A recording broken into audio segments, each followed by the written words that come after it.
a couple of things to win the bid. It's very difficult in this market. I realize that. I've been doing this day in and day out, putting in offers, sometimes getting them and sometimes not winning the bid. However, we are coming in strong, and it's sometimes just a blind auction in some respects. So number one, obviously hire a real estate professional that you trust and you like and you feel comfortable with, somebody who knows the area, somebody who knows the market, somebody who you feel comfortable working with that's going to really bend over backwards for you, because I can tell you this is a time-sensitive job and it's an emotional job. I had a buyer call me last week crying. They just want to find a house already. And I listened and I gave her a hug when I saw her the next time, asked her how she was doing. And I get it. It's a tenuous time and it's stressful, but I will find them a house. We're working on one right now. So number one, find your real estate professional. Number two is a strong pre-approval, working with a lender that understands the market, perhaps a lender that can work on waiving the appraisal contingency for you if you cannot, or working something out with you. I work with two lenders that are able to do this. It made a difference, tremendous difference for one of my buyers. Once they switched to my lender, they were able to waive the appraisal contingency, and it really made a difference in their offer. Not every lender can do it. Not every house is applicable. Not every client is applicable. However, it's important to have the conversation with the lender. If you need lenders, I have lenders to work with here in New Jersey that I recommend. Number three, also, you'll need a good real estate attorney that is New Jersey real estate attorney that is a real estate attorney, not necessarily just an attorney, would be helpful. It's not a must, but it would be helpful if they've done real estate deals, because the market is moving very quickly and the real estate attorney needs to move quickly as well.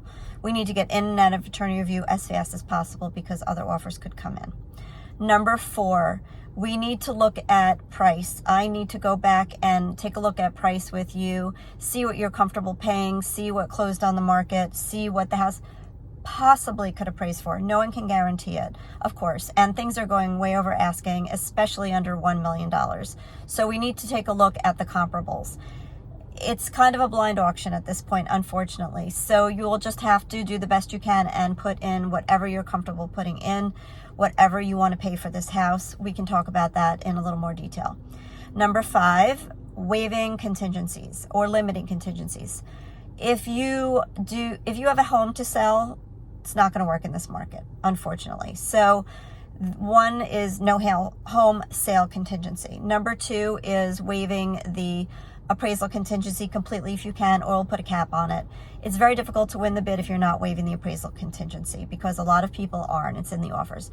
Number three of contingencies is limiting the inspection contingency. Structural, environmental, mechanical, and wood destroying insects. I keep wood destroying insects in there because I had a seller that I recently just closed on their house. They literally had to rebuild their house once they bought it. They did not buy it with me years ago.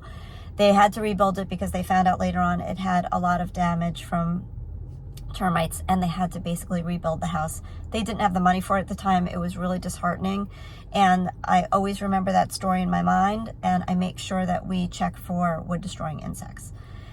And then the mortgage approval contingency, when you get your mortgage commitment, if you're paying with a mortgage, if you are paying with cash, I need to have proof of funds, everything that I can to show them that you're qualified and serious about this.